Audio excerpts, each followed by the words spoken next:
On the night of July 12, 2026, at 23:47 hours local time, the Kuban-Crimea power bridge, the single electrical lifeline connecting occupied Crimea to the Russian mainland grid, became the center of Ukraine's most ambitious infrastructure strike campaign of the year. This underwater cable corridor and its associated transmission infrastructure moved 750 megawatts of electrical capacity into Crimea every hour, powering Russian military radar stations, air defense command nodes, naval logistics facilities, and the fuel pumping systems that kept Russian armor and aircraft operational across the peninsula. The Russian grid engineers who maintained this system believed it was beyond reach. Buried under the Kerch Strait, dispersed across 11 redundant nodes, protected by layered air defense coverage stretching from Feodosia to Kerch. They had reinforced it after every previous Ukrainian strike. They had backup systems for their backup systems. In approximately 4 hours, Ukraine would begin dismantling every assumption they had made. 41 UJ-26 Beaver long-range strike drones launched from concealed forward positions near Zaporizhzhia at 21:14 hours, climbing to low cruise altitude and splitting into 3 coordinated attack packages before Russian radar systems had any clear picture of what was inbound. The Beaver carries a 75-kilogram warhead and navigates using a hybrid system: GPS primary, inertial backup, and terrain comparison referencing that makes GPS jamming substantially less effective than against earlier Ukrainian drone generations. The attack packages were already racing toward targets across the Zaporizhzhia, Donetsk, and Luhansk occupied zones, and the primary objective, Crimea itself, before the first Russian early warning sensor flagged the contact picture. Closing in on 11 separate targets simultaneously, the strike wave was qualitatively different from previous Ukrainian drone operations. This was not harassment.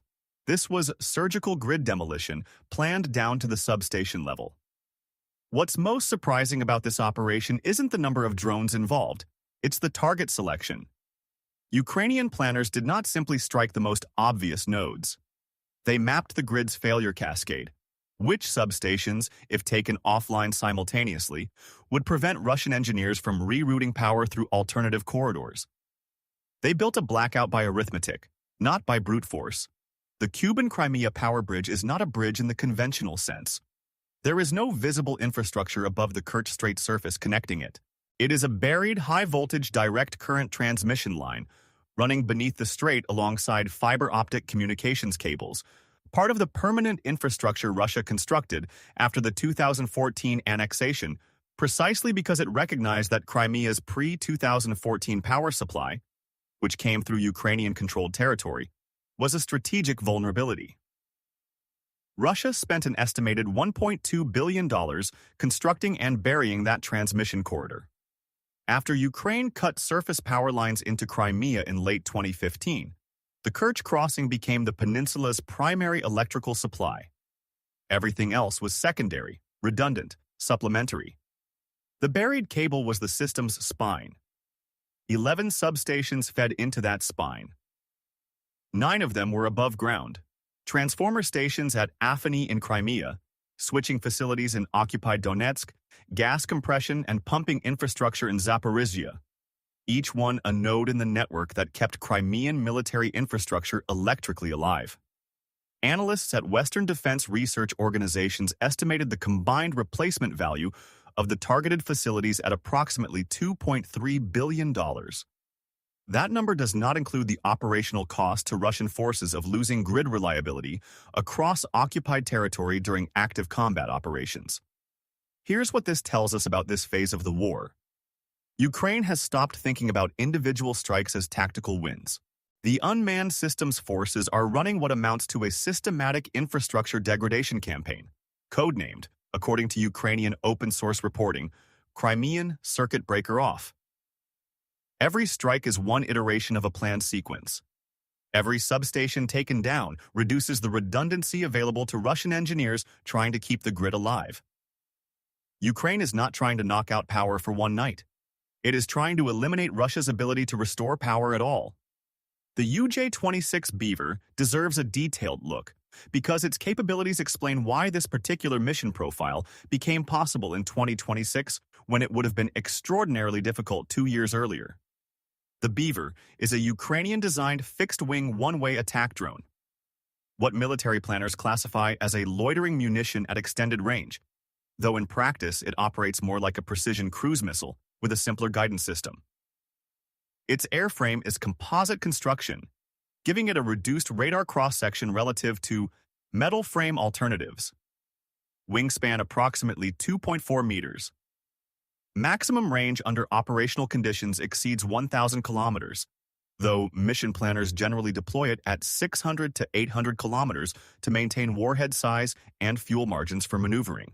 Cruise altitude on this operation was held between 200 and 400 meters, low enough to exploit radar shadow zones created by terrain and Earth's curvature, high enough to avoid the micro-terrain obstacles that cause ground-hugging approaches to fail in variable landscape.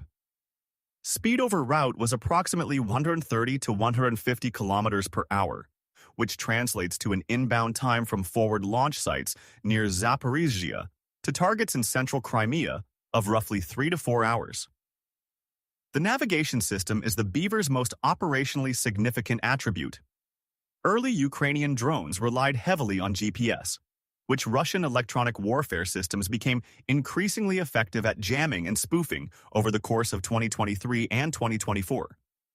The Beaver integrates GPS with inertial measurement and a terrain-referenced navigation system that compares onboard stored map data against a downward-facing sensor reading of the ground below.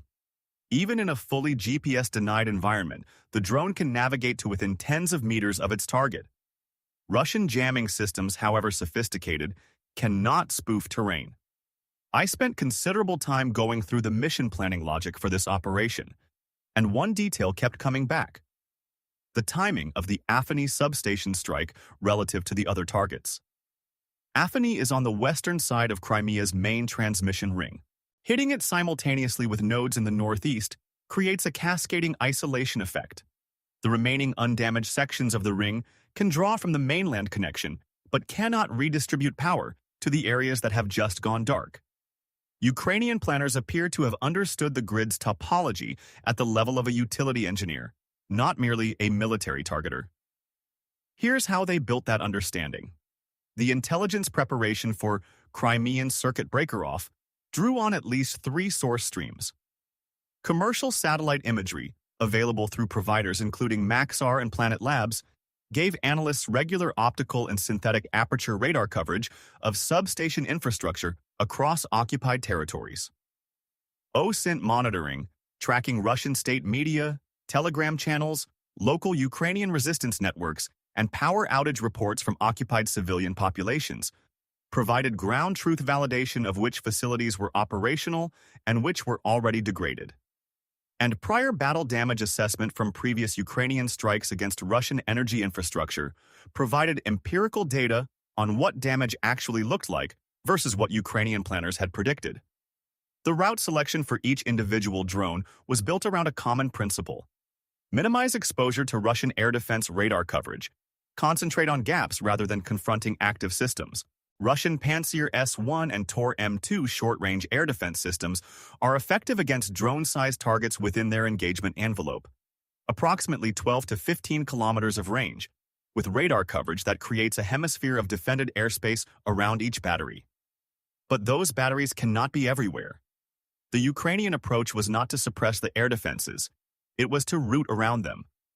For the gas pumping station in occupied Zaporizhzhia, the drone approach corridor apparently used agricultural terrain near Melitopol to mask the inbound track, flying low over flat farmland below the radar horizon of known Russian air defense positions. For the Crimean targets, approach vectors appear to have used the Kerch Strait coastline terrain and sea surface flight profiles that exploit the limitations of ground-based radar at low altitude over water. One detail that stuck with me in reviewing the operational timeline: the launch window of 2114 hours placed drones over their targets at approximately 01 Mora to 8:02:30 hours local time. The early morning watch period, when Russian air defense crew rotations are at their least attentive, maintenance windows are most likely to be scheduled, and command communication up the chain of authority is slowest. Ukrainian planners have consistently chosen nighttime launch windows throughout the Crimean Circuit Breaker campaign, and the pattern is not coincidental. The strike sequence itself unfolded across approximately 90 minutes. First impacts were recorded by open-source monitors at 23:47 hours, when a substation in occupied Donetsk's Mariupol logistics corridor went offline. The facility that served both civilian grid distribution and the Russian military's forward logistics base power supply. Monitoring of Ukrainian OSINT channels indicates this was a deliberate sequencing choice. Hitting the outer occupied territory nodes first drew Russian air defense attention and response assets eastward before the Crimea-specific strike package closed on the peninsula. At 00:23 hours, the Afiny substation in Crimea recorded impact. The facility serves the western distribution ring of Crimea's internal grid, the same ring that feeds Sevastopol's naval base facilities, the Russian Black Sea Fleet's logistics infrastructure, and air defense radar installations on the peninsula's western coast. Within 12 minutes of the Afiny strike, monitoring showed a cascade across 3 additional Crimean distribution nodes as automatic protection systems isolated damaged sections, taking with them the loads those sections were supplying. Put yourself in the position of the Russian grid control operator in Simferopol at 00:35 hours. You are watching a control board that is progressively going dark, not from a single catastrophic failure, but from multiple simultaneous partial failures distributed across the network. Your automatic systems are doing what they were designed to do, isolating faults to prevent cascade. But the faults are too numerous and too distributed to isolate. Every time you restore one section's isolation, another sensor flags a new anomaly. The system is failing in a pattern your training did not cover because it was not designed to survive deliberate simultaneous multi-node attack. The gas pumping station strike deserves particular attention because it represents a target category that often receives less analytical coverage than the electricity infrastructure. Gas compression stations in Russian-occupied Zaporizhzhia are not primarily civilian infrastructure in this context. They feed the fuel supply chains that support Russian operational logistics. Natural gas powers mobile generation sets that Russian forward positions use when grid power fails, fuels heating systems for personnel and equipment in winter conditions, and supplies industrial processes including ammunition and equipment maintenance. Destroying a pumping station degrades Russian logistical resilience, not just civilian comfort. The Russian official response followed the standard template: initial silence, then partial acknowledgement framed as Ukrainian terrorist attack on civilian infrastructure, then claims that Russian air defense systems had intercepted the majority of the drones involved. The claim of interception success is difficult to reconcile with the documented damage across 11 facilities. Russian air defense systems did engage. OSINT monitoring recorded radar emissions and engagement signatures consistent with Pantsir and Tor system firings across multiple sectors of occupied territory during the strike window. Some drones were almost certainly intercepted, but the operational design anticipated intercept losses and planned for sufficient strike density to overwhelm localized defenses at each target node. Here's the take that will generate some pushback. Ukrainian planners are doing something that Western military doctrine would have considered disproportionate as recently as 3 years ago, systematically targeting civilian power infrastructure under the operational logic that it serves dual military purpose. The laws of armed conflict permit attacks on dual-use infrastructure when the military advantage anticipated outweighs the expected civilian harm, assessed proportionally. Ukraine's targeting decisions are legally defensible under that framework. But the line between dual-use military infrastructure and civilian grid is genuinely difficult to hold when you are deciding which substations to strike at midnight in a peninsula with hundreds of thousands of civilian residents. We are watching a war in which both sides have made that calculation and arrived at the same answer. What do you think? Is targeting power infrastructure serving military forces valid under the laws of war, or does the civilian impact make these strikes something more complicated? The distinction matters more than either side's official position admits. Satellite imagery reviewed by open-source analysts in the 48 hours following the strike showed fire suppression evidence at the Afiny substation site, transformer equipment debris consistent with high-explosive warhead detonation, and the characteristic scorching pattern of an electrical fire sustained after initial impact. For the occupied Donetsk substations, Analysts using Sentinel-1 synthetic aperture radar data identified structural damage signatures consistent with direct impact on switching equipment. Western defense research analysts estimated direct infrastructure damage at approximately $1.7 billion across the 11 targeted facilities, a figure that excludes the cascading economic and military cost of lost power to Russian-operated facilities during the recovery period, which one analysis placed at an additional $400 to $600 million. The Russian military response in the days following was instructive.